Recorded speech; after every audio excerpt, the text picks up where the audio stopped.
Well, hello, this is Jeff Gaudiosi, and you're on misplaceddraws.com where music comes to life. And my guest today is responsible for some of the greatest songs of the 70s, 80s, and beyond. He's the man who wrote New York Groove, Since You've Been Gone, Winning, I Know There's Something Going On, and countless others. But on April 25th, he's going to release a two-CD set called Songs from the Warehouse, The Hits Rewired. The first part of that is a disc of great new tracks, while the second part sees him re recording some of the biggest songs that he's written. It's an honor to welcome Russ Ballard. Welcome, Russ. Hi, Jeff. It's great to be with you. Thank you. Now, we'll get to the hits in a second, but let's start with the first part of the new record. Yeah, yeah. What's the history behind some of these songs? When did you write this particular batch of songs? Well, I'm always writing, so I've got lots of songs there. I mean, right the way through the pandemic, I was writing, and I'm writing as much as I ever used to write. So I've got lots of songs on the disc. You know what I mean? I've got lots of stuff there. So um, a lot of these songs, a few of the songs were written in the lockdown. Songs after that, and I've rewritten some of the songs because I like the idea of the lyrics. So I've rewritten some of them, and yeah, it's still work in progress, Jeff. You know what I mean?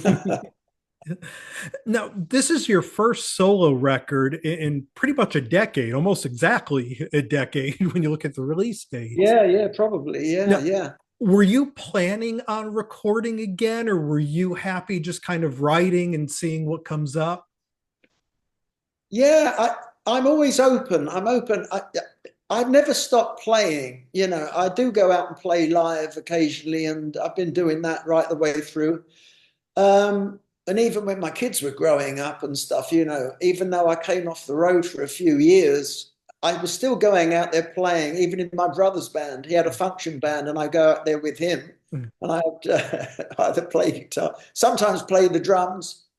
He used to have Mick Avery often used to play Oh, drums really? for him, the Kinks. From the Yeah, Kinks, yep. yeah. When Bob Henry, it was with Argent. When I was in Argent, when Bob went off with the Kinks, Mick didn't have a gig, so he used to go with my brother. Play my brother's band. Just playing sort of everything. Sort of standards and new start spreading the news, all that kind of stuff. So I've always been doing it. Now, speaking of playing live, do you see yourself, doing some shows to support this record? Yeah, I mean, I did a tour last year, this time last year, or it's about 11 months ago. I did a tour of Germany playing, it was a tour called Rock Meets Classic. Yep, And, I so I remember. played, Midge did it as well. I did it, Robert Hart did it. And, we were playing arenas, 4 or 5 thousand a night. And the orchestra was about 60-piece orchestra and a choir, and that was a buzz, a real buzz. And that was great. So you know, if something makes sense to me, I would do it. I'm doing a tour of Germany next month for 3 weeks, so I'll be out there. I'll be at mainly Bavaria, but I'm playing Hamburg as well, and Munich, Augsburg, Nuremberg, all those bergs. So yeah, we're doing that. I've got a great band. The band are fabulous. So yeah, I look forward to seeing people there. Yeah. Well, and speaking of your band, when you recorded these songs, did you have a set band with you, or were you recording the instruments? How'd you put these new tracks together? Yeah, I played. I used some really good samples and samples that I've had for quite a time. Some good rock samples, and I've got so much going on in the studio. I played once. I had the kick and the snare down. I recorded the bass, then I Mm-hmm. record sometimes keyboards, but I recorded everything else. And Now, when I was a kid and I was discovering music, I was the one who would sit there and pore over all the liner notes and read all Yeah, the yeah, song credits. So yeah. Me too. the first time I remember hearing your music, knowing that it was your music, it was your self-titled record in '84 with Voices, your Yeah, version of In the Night. And then as I started digging through liner notes, I started to see your name everywhere. You mentioned your time in Argent, kind of your first real big success, Hold Your Head yeah. Up, God Gave Rock and Roll to You. Um, but you've recorded, as you said, steadily throughout your career. But when did you begin to think, well, okay, I could write for other people as well as myself? How did that kind of Yeah, generate?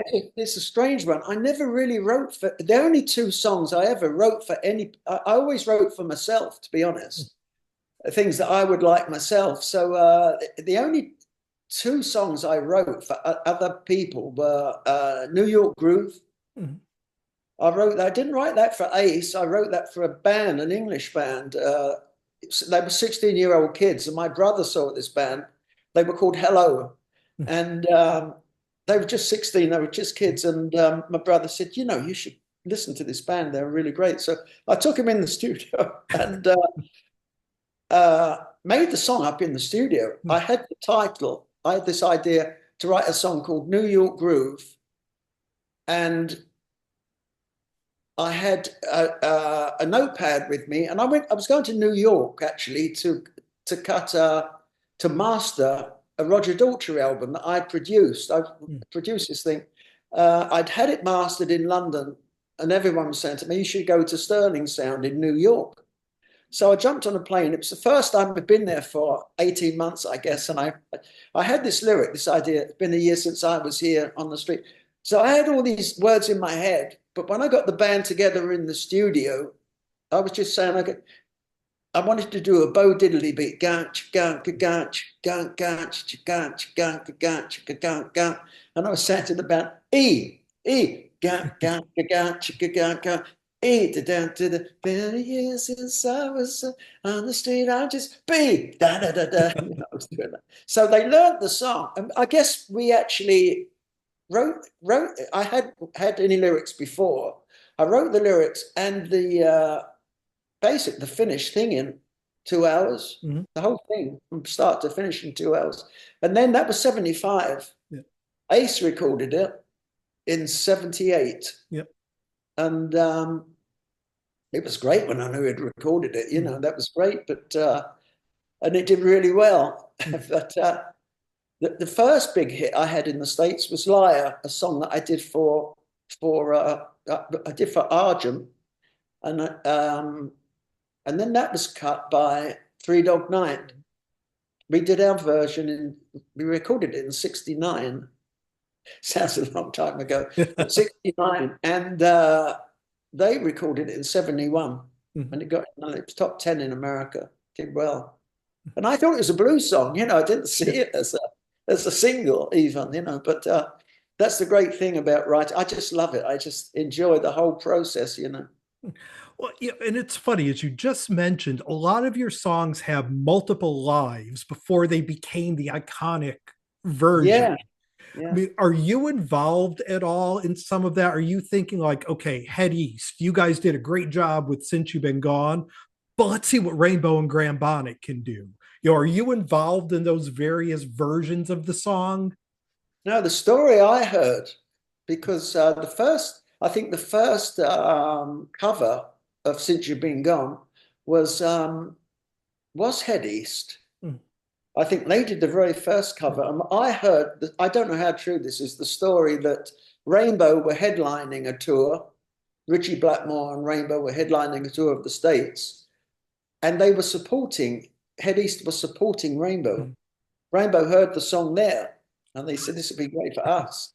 And fun enough, I spoke to Richie about it. I didn't speak to him about that story, but I'm pretty sure that was the story. Mm. Yeah. And yeah, I think it says a lot about your writing, though, that a lot of bands kind of leave their comfort zone to bring your songs in.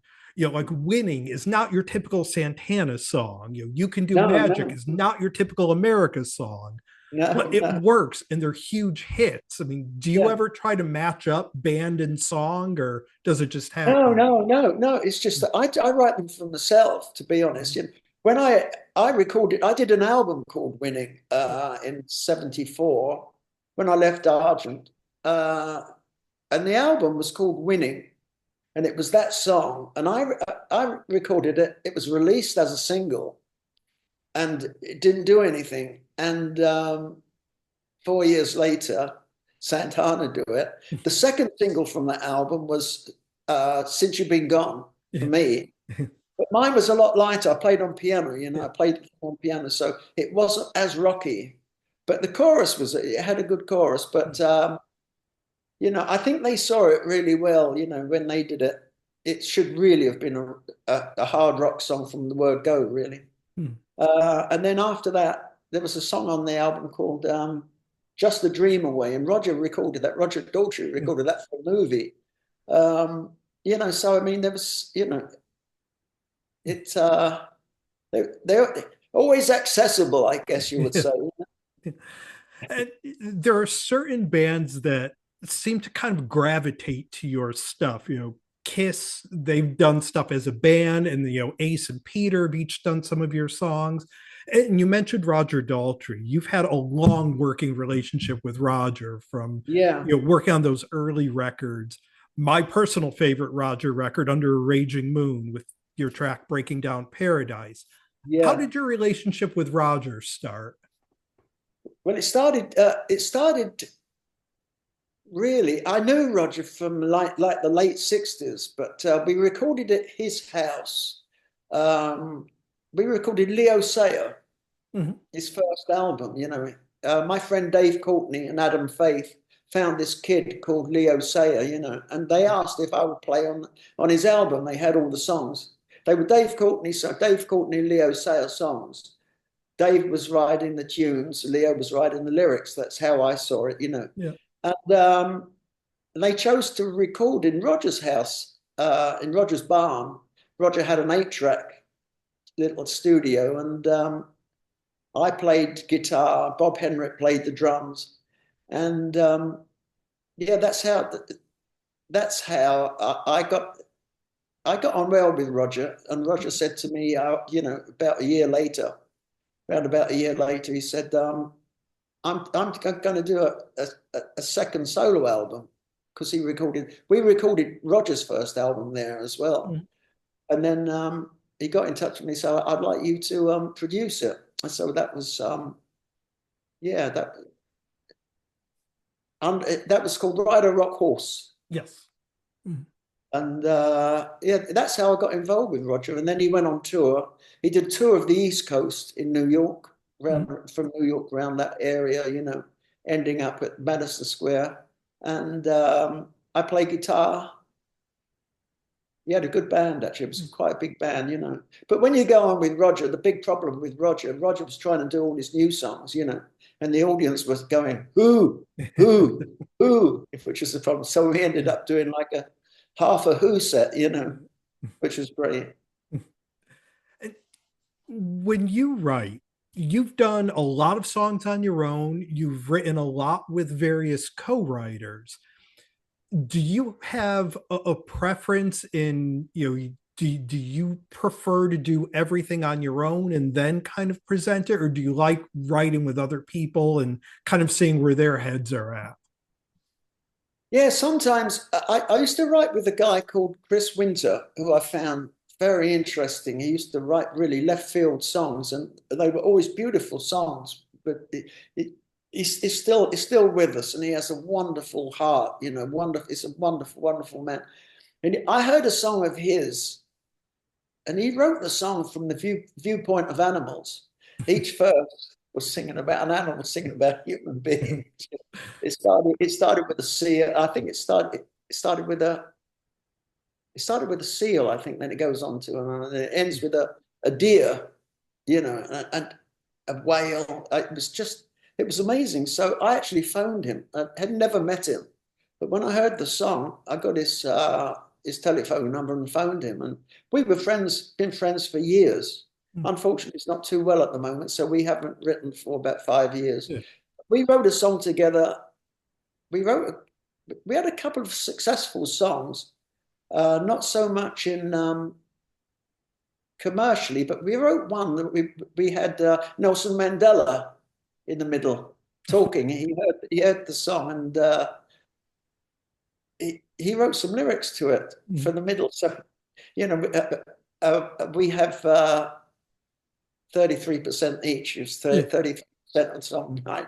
33 for Chris, and 33% for Nelson Mandela's foundation. You know, it's now called Mandela's Hope. It's called Hope. Hope. There is always hope when you have a dream. Nothing's quite as bad as it may seem. It's very, very South African, but you know, we were pleased with that. I used to love writing with Chris because we would do all kinds of stuff, you know, and it's very interesting. But I find it harder to write with other people because, you know, I have an idea in my head. Right. And the biggest problem is, you know, when you come up with an idea, a title or an idea, I have an idea where it should go, and the other person walks off into the next room and has an idea, and it may be totally different from what you're thinking. So it is a problem. But so I have to adapt, or they have to adapt. Really, that's the problem. And through your career, was there ever a song that hit big that you were kind of surprised ended up being as big as it became, or the opposite, one that you wrote or recorded like, yeah, this is it, and just didn't take off? Oh yeah, that's happened very often. I never thought I Surrender by Rainbow would be a big hit. That was a bigger hit than Since You've Been Gone in England. It was a big hit. It was #1 in the rock tracks in Billboard as well. I never saw that. I thought it was too complicated to be and also I thought a rock band's not going to want to sing I Surrender. They're going to say never surrender, you know, but that's how I am, you know. So I'd rather surrender than sort of you know, start a war. You know what I mean? It's very appropriate now, actually. Yeah, that's for sure. Yeah.